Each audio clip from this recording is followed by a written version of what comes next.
Selamat datang di Nagita Dakuna Channel edisi kesehatan. Kali ini kita akan membahas tentang bruxism.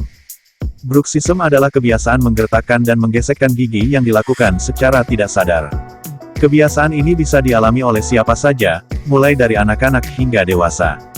Jika kebiasaan ini tidak ditangani, penderita bruxism berpotensi mengalami kerusakan berat pada giginya.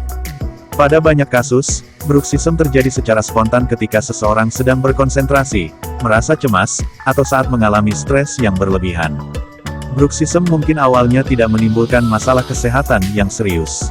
Akan tetapi, bruxism lama-kelamaan bisa menimbulkan dampak yang lebih besar, seperti kerusakan gigi, sakit kepala, dan gangguan pada rahang yang dapat menimbulkan rasa tidak nyaman.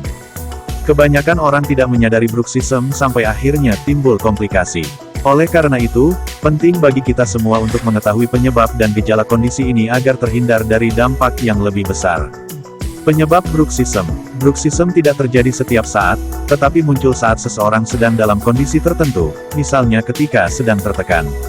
Namun, sampai saat ini belum diketahui secara pasti hal-hal apa saja yang menjadi penyebab bruxism. Ada beberapa faktor fisik dan psikologis yang bisa menjadi pemicu terjadinya bruxism, yaitu merasa cemas, stres, marah, frustrasi, atau tegang, memiliki ciri kepribadian yang agresif, kompetitif, atau hiperaktif, memiliki anggota keluarga dengan bruxism. Memiliki gangguan tidur, contohnya sleep apnea atau sleep paralysis atau ketindihan, menjalani gaya hidup tidak sehat, seperti merokok, mengonsumsi minuman beralkohol, atau menggunakan narkoba, menderita penyakit tertentu, seperti penyakit Parkinson, demensia, penyakit asam lambung, atau epilepsi, mengonsumsi obat-obatan fenotiazin, seperti klorpromazin, dan beberapa jenis obat antidepresan. Bruxism pada anak. Bruxism juga sering terjadi pada anak-anak ketika mereka pertama kali mengalami tumbuh gigi dan akan terulang ketika mereka mulai memiliki gigi permanen. Umumnya, bruxism akan berhenti saat anak mulai memasuki masa remaja. Sama seperti orang dewasa, bruxism pada anak-anak bisa dipicu oleh stres, misalnya saat akan menghadapi ujian sekolah. Di samping itu, bruxism pada anak-anak juga terjadi akibat pengaruh kondisi lain, seperti susunan gigi atas dan bawah yang tidak normal, ADHD, kekurangan gizi, alergi, dan infeksi cacing kremi. Gejala bruxism. Seseorang dengan bruxism memiliki kebiasaan untuk menggeretakkan, menekan, atau menggesek giginya ke atas dan ke bawah, atau ke kanan dan ke kiri secara tidak sadar. Hal ini dapat memicu munculnya gejala lain, seperti permukaan atas gigi menjadi rata atau tidak bergerigi, gigi menjadi lebih sensitif, otot rahang menjadi tegang, sakit kepala, sakit telinga. Bruxism dapat terjadi pada siang atau malam hari, tetapi lebih sering terjadi saat seseorang sedang tertidur atau sleep bruxism. Hal ini dapat menyebabkan gangguan tidur pada penderita bruxism maupun pasangan tidurnya karena terganggu dengan suara gemeretak gigi.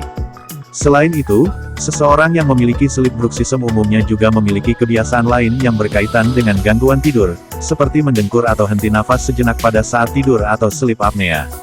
Kapan harus ke dokter? Lakukan pemeriksaan ke dokter atau dokter gigi jika pasangan tidur Anda mengatakan bahwa Anda sering menggertakkan gigi saat tidur, terutama jika Anda juga sudah mengalami gejala-gejala di atas. Pemeriksaan yang lebih dini dapat menghindarkan Anda dari komplikasi bruxism.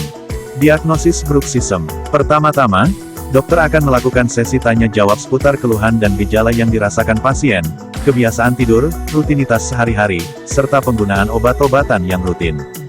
Selanjutnya, dokter akan memeriksa kondisi gigi pasien untuk melihat sejauh mana tingkat pengikisan atau kerusakan pada gigi.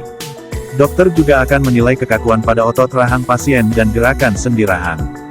Jika diperlukan, dokter juga akan melakukan pemeriksaan foto panoramik, untuk melihat kerusakan gigi atau kondisi rahang dengan lebih detail.